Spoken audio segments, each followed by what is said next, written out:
बिस्मिल्लाहिर्रहमानिर्रहीम। Welcome to all of you in our class. आज के हमारे टॉपिक का नाम है एक्स रेज। आपने मुझे देखना है, ठीक।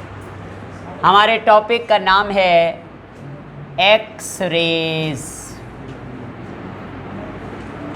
आइए ये देखते हैं कि चैप्टर नंबर 5 का ये टॉपिक हमें क्या क्या समझा जाता है। मैं ना सबसे पहले आपके सामने एक्स रेज की डेफिनेशन लिखूंगा। X rays are produced when rapidly, तेजी से मूव करते हुए electrons collide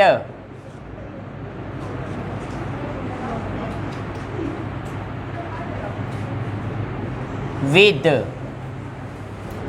heavy metal anode in the discharge tube.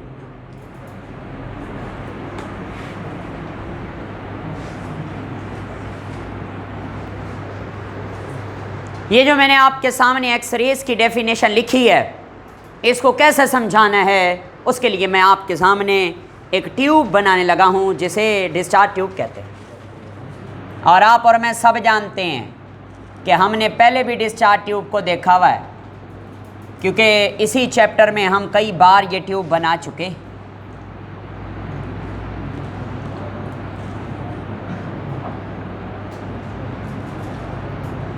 ये डिस्चार्ज ट्यूब है। जाहिर है इस जगह पे हम क्या लगाते हैं, बोलो। हाँ जी, हम इस जगह पे क्या लगाते हैं, वैक्यूम पंप। ओके, और इस जगह पे हम लगाएंगे कैथोड। क्या लगाएंगे, कैथोड। और इसको बैटरी के नेगेटिव टर्मिनल से जोड़ देंगे। अच्छा जनाब, और इस तरफ हम क्या लगाते हैं, इस तरफ हम एनोड लगाते हैं। ये इतना बड़ा एनोड है, देखो। इसको बैटरी के पॉजिटिव टर्मिनल से जोड़ते हैं। और इस एनोड ये बना होता है किसी ना किसी मेटल का। कौन सी मेटल का, हैवी मेटल का। सर हैवी मेटल क्या होती है, वो मेटल जिसका एटॉमिक नंबर या एटॉमिक मास ज़्यादा हो, जैसे गोल्ड है, जैसे एल्युमिनियम है, लेड है, मरकरी है, इस तरह की। ठीक है। अच्छा, हैवी मेटल, और इसको बैटरी के पॉजिटिव टर्मिनल से जोड़ा तो इसलिए इसका नाम क्या बन गया, बोलो, एनोड बन गया। ओके, फिर उसके बाद क्या करते हैं, उसके बाद ना हम इस जगह पे एक लेंस रखते हैं, लेंस। और ये अंदर की जानिब से ना, इधर से कनकेव लेंस है। कौन सा लेंस है, कनकेव लेंस। ओके, अब क्या होता है, बैटरी को जब हम चलाते हैं तो बैटरी कोई छोटी मोटी नहीं होती, हाई वोल्टेज वाली बैटरी होती है। हाई वोल्टेज वाली बैटरी क्या करती है, इलेक्ट्रॉन पैदा करती है जो इधर से निकलते हैं।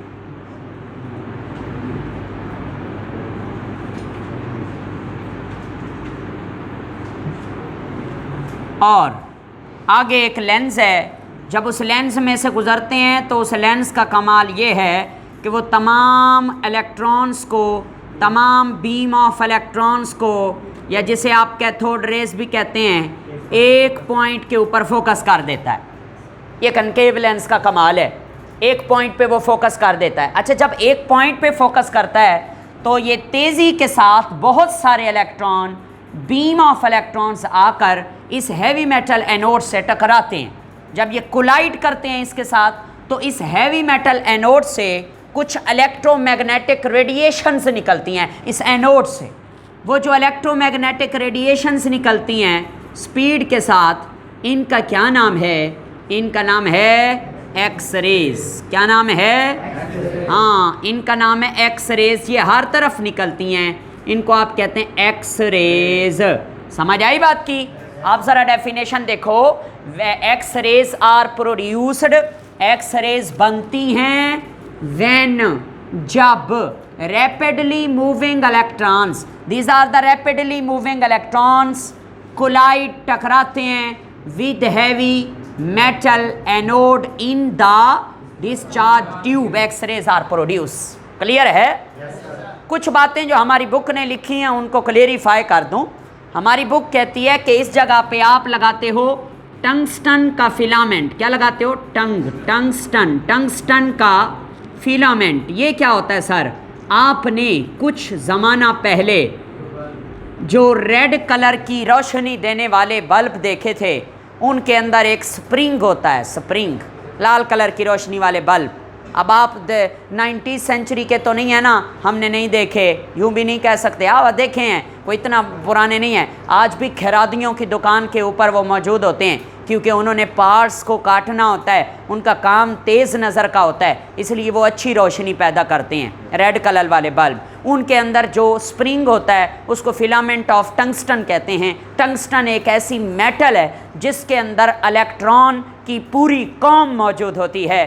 थोक के लिहाज से बेशुमार इलेक्ट्रॉन उसमें पड़े होते हैं। जब पीछे से वोल्टेज मिलती है, बैटरी का पावर मिलता है, तो उस टंगस्टन के अंदर मौजूद इलेक्ट्रॉन्स को धक्के मारे जाते हैं और वो टंगस्टन के अंदर मौजूद इलेक्ट्रॉन निकलते हैं और ये निकल रहे हैं, ये दिखाए हैं उसमें। मैंने तो कैथोड बनाया ना, बुक वाले ने जो बात लिखी है वो ये लिखी है कि ये टंगस्टन का फिलामेंट ही कैथोड का काम कर रहा है।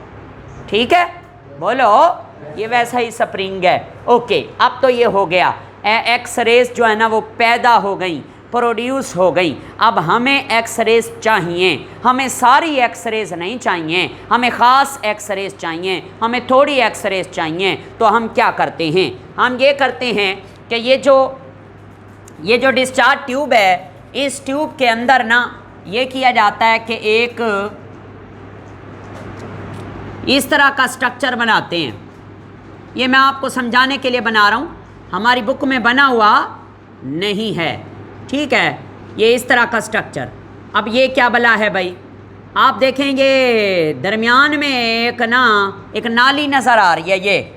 ये नज़र आ रही है, ये देखें, ये ठीक है, एक रास्ता है, इसको कहते हैं स्लिट, SLIT, स्लिट। ये स्लिट कैसे समझाऊं? आपने बॉलीवुड की मूवीज़ देखी होंगी, उनमें हीरोइनों ने कपड़े पहने हुए होते हैं, एक साइड से वो कटा हुआ होता है, उसको स्लिट कहते हैं। क्या कहते हैं? बोलो बोलो। स्लिट का मतलब होता है एक लंबा रास्ता। तो ये स्लिट बनी हुई है, और ये किस मेटल की बनी हुई है? प्लाटिनम की। किसकी? हाँ, ये इधर ये सारी क्या है? PT है। PT stand for platinum slit. ये प्लाटिनम स्लिट है, और इसके आगे ना इन्होंने एक विंडो लगाई होती है, विंडो। और उस वो विंडो बनी होती है एल्युमिनियम की। किसकी बनी होती है? बोलो बोलो। हाँ, ये विंडो बनी होती है, विंडो, खिड़की, ये विंडो बनी हुई होती है एल्युमिनियम की। और इस विंडो से आपकी ख्वाहिश के मुताबिक जो एक्स रेज हैं वो इस स्लिट से गुजरती हैं और इस विंडो से बाहर आती हैं। बात समझ गए ना? उसने कहा कि हमें सारी एक्स रेज नहीं चाहिए, हमें सिर्फ वो एक्स रेज चाहिए जिन्हें हम यूज़ करना चाहते हैं। तो हम एक स्लिट लगाते हैं जो कि प्लाटिनम मेटल्स की बनी होती है, उसके आगे एल्युमिनियम की विंडो लगी होती है, वो विंडो से एक्स रेज गुजर कर बाहर आ जाती हैं। अब अगला काम क्या करना है? अगला काम ये है कि ये जो एक्स रेज हैं, हम ना इस जगह पर एक क्रिस्टल लेते हैं। क्या लेते हैं? क्रिस्टल। और इस क्रिस्टल का फार्मूला लिखता हूं आपके सामने, K4 बड़ी bracket FeCN whole 6 bracket close. इसका नाम है पोटाशियम फेरोसायनेट। क्या नाम है?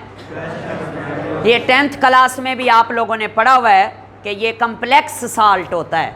इसका नाम है पोटाशियम फेरोसायनेट, पोटाशियम फेरोसायनेट। ओके, ये एक क्रिस्टल है। ये इधर किस चीज़ का काम कर रहा है? ये जो मैं स्पेक्ट्रोमीटर का काम कर रहा है, जैसे प्रिज्म का काम कर रहा है, स्पेक्ट्रोमीटर का काम कर रहा है, प्रिज्म का काम कर रहा है। समझ रहे हैं? क्या होता है, एक्स रेज जब इधर से निकलती हैं तो एक्स रेज सीधा पड़ती हैं इस क्रिस्टल पर। ये क्रिस्टल इन एक्स रेज की एनालिसिस करता है, एनालिसिस करता है, और एनालिसिस करने के बाद इन रेस को क्या कर देता है, इन रेस को डाइफ्रैक्ट कर देता है। क्या कर देता है? हाँ, डाइफ्रैक्शन लफ्ज़ लिखूंगा, डाइफ्रैक्ट कर देता है, मोड़ देता है एनालिसिस करके। और इस डाइफ्रैक्टेड एक्स रे को जब आप फोटोग्राफिक प्लेट पर डालते हैं, किसके ऊपर? Photographic plate. कौन सी प्लेट? फोटोग्राफिक प्लेट, जिसे हम स्क्रीन भी कहते हैं, जिसके ऊपर जिंक सल्फाइड की कोटिंग भी होती है। उसके ऊपर फिर क्या आता है? उसके ऊपर लाइन स्पेक्ट्रम आ जाता है। क्या आ जाता है? Line spectrum. क्या आ जाता है? हाँ, line spectrum of x rays, line spectrum of x rays. X rays का लाइन स्पेक्ट्रम बनकर आ जाता है।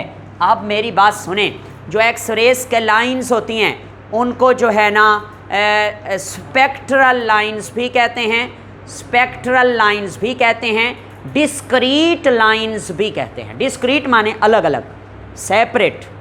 ठीक है, समझ आई?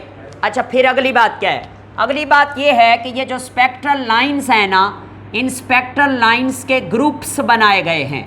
जैसे हाइड्रोजन का स्पेक्ट्रम पड़ा था तो उसमें भी ग्रुप्स पड़े थे, जिनको आप सीरीज़ कहते थे। क्या कहते थे?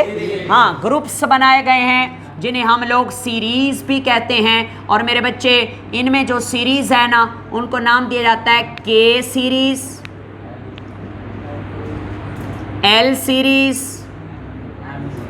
इसी तरह से एम सीरीज़, ये नाम रखे गए सीरीज़ के।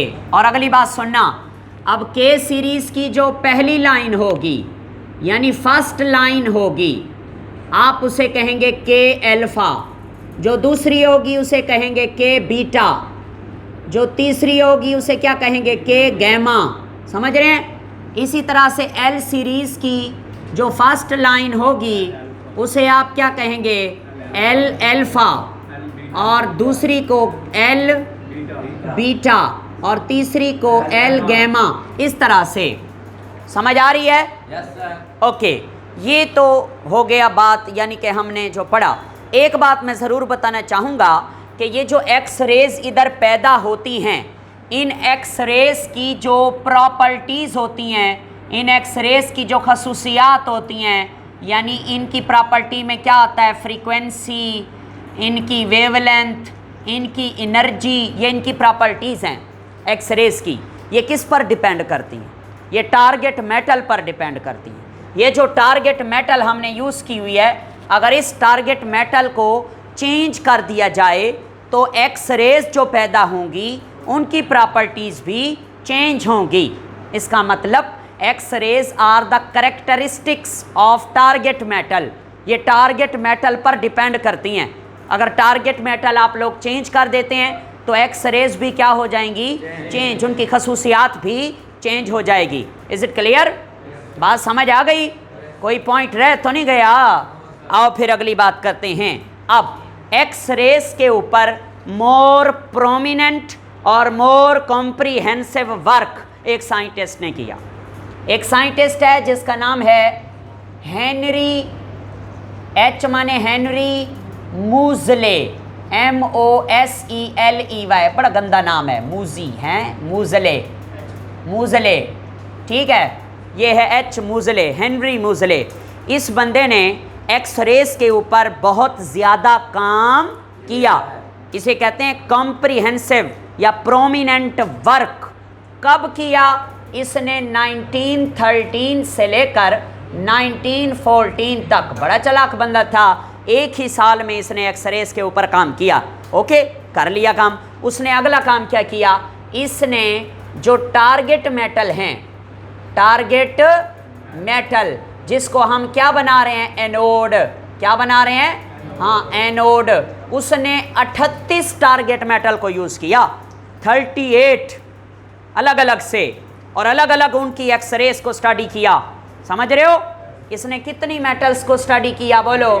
38 मेटल्स को यूज़ किया और वो बनती हैं हमारी पीरियोडिक टेबल में एल्युमिनियम से लेकर Au तक। Au किसका सिंबल है, कोई बच्चा बता सकता है? शाबाश, गोल्ड का। एल्युमिनियम से लेकर गोल्ड तक 38 मेटल, हैवी मेटल जो हैं, उनको मूजले ने एनोड बना बना कर अलग अलग उनकी एक्स रेस को स्टडी किया और उनकी प्रॉपर्टीज़ देखी। और अगली बात, इन 38 एलिमेंट्स से बनने वाली जो एक्स रेज है ना, उनकी वेवलेंथ की जो रेंज है वो क्या थी?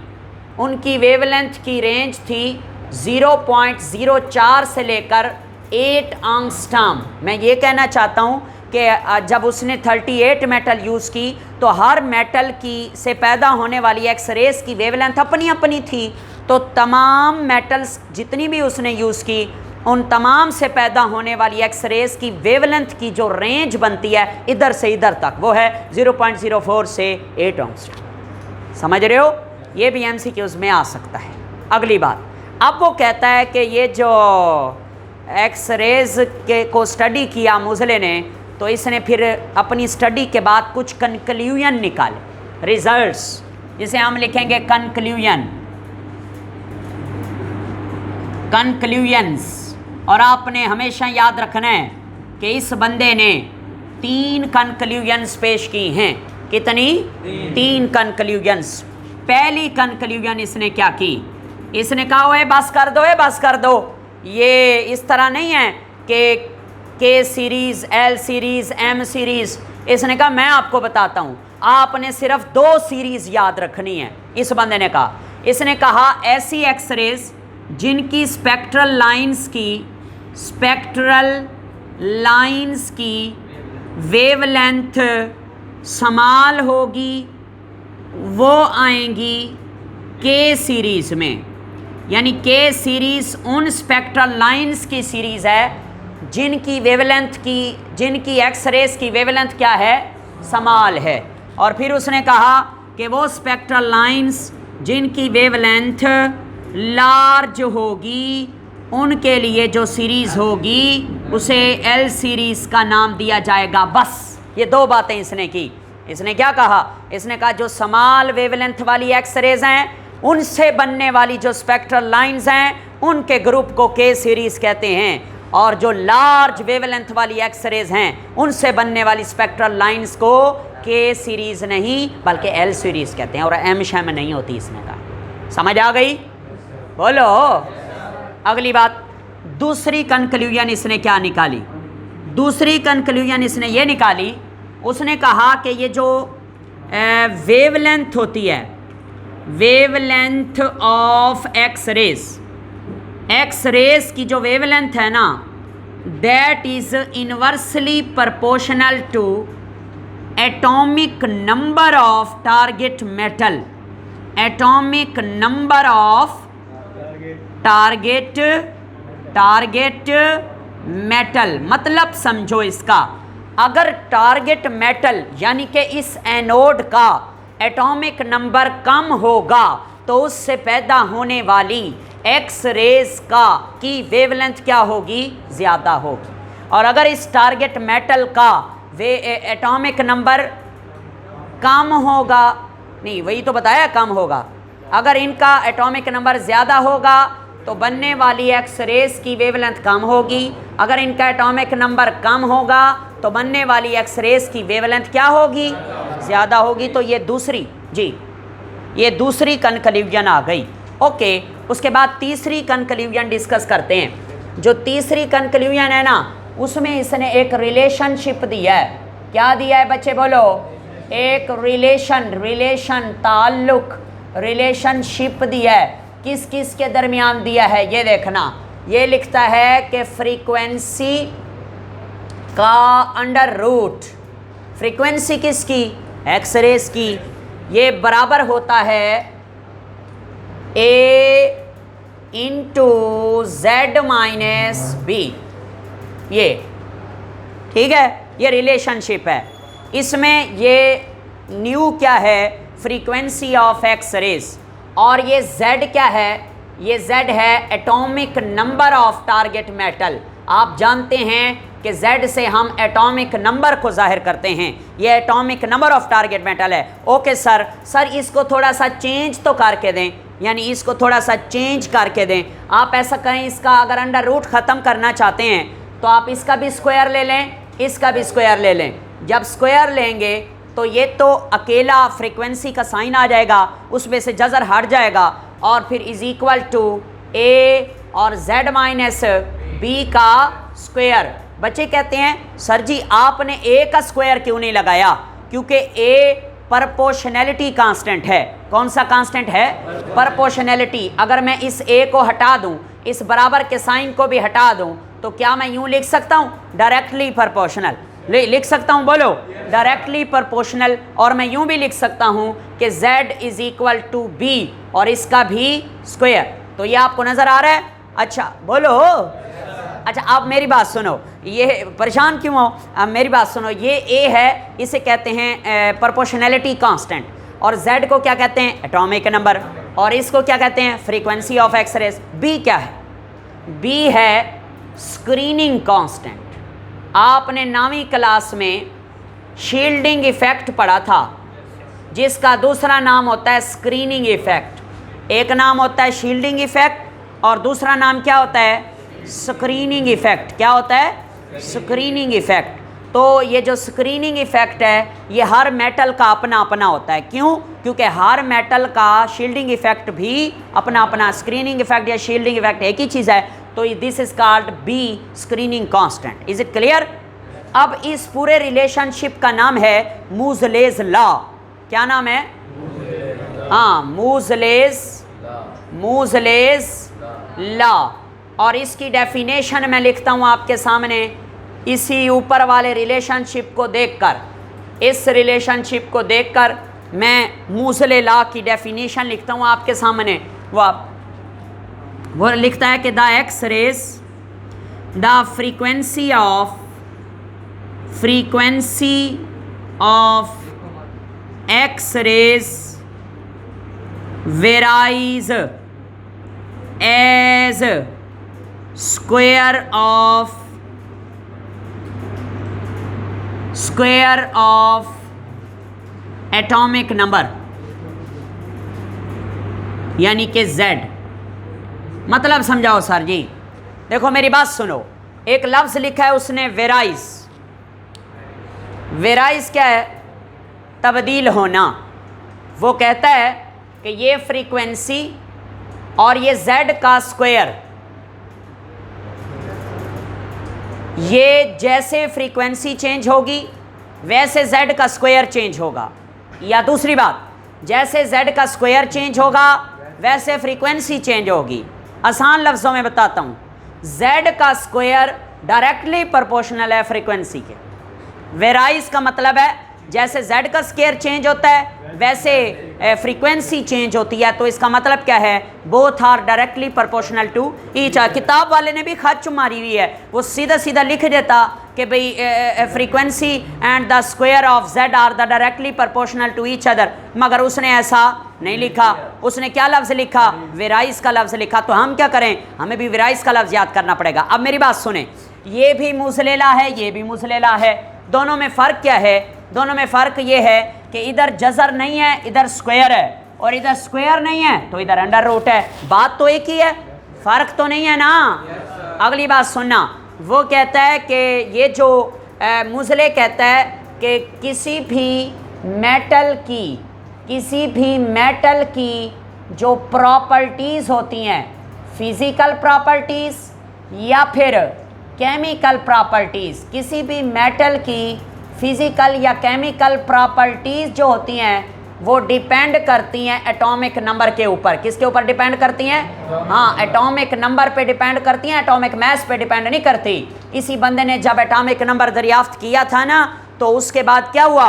उसके बाद ये हुआ कि मेंडलीव के पीरियोडिक टेबल को मॉडिफाई किया गया, क्योंकि पहले मेंडलीव का पीरियोडिक टेबल एटॉमिक मास पर था। फिर इन्होंने जब ये पेश किया एटॉमिक नंबर मूजले ने, तो फिर ये मूजले की वजह से वो एटॉमिक नंबर ही मेन चीज़ माना जाता है, एटॉमिक मास मेन चीज़ नहीं माना जाता। अब मेरी बात सुनो, अगर दो चीज़ें आपस में डायरेक्टली प्रोपोर्शनल हों तो उनके दरमियान जो ग्राफ बनता है वो स्ट्रेट लाइन होता है। क्या होता है? Straight line. तो अगर मैं इनके दरमियान ग्राफ बनाऊं, यानी कि मैं इधर ले लूं फ्रीक्वेंसी, बल्कि फ्रीक्वेंसी नहीं ले, फ्रीक्वेंसी, तो इधर मुझे क्या लेना पड़ेगा? z का स्क्वायर। तो कौन सी लाइन आएगी?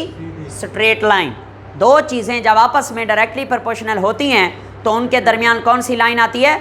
स्ट्रेट लाइन, अगर आप ग्राफ बनाए तो। और इस टॉपिक की और इस लॉ की आखिरी बात, इम्पॉर्टेंस ऑफ मूज़ले लॉ। इस मूज़ले लॉ का फ़ायदा क्या हुआ? तो मैं आपके सामने लिखता हूँ इम्पॉर्टेंस ऑफ मूज़ले लॉ। पहला इम्पॉर्टेंस क्या है?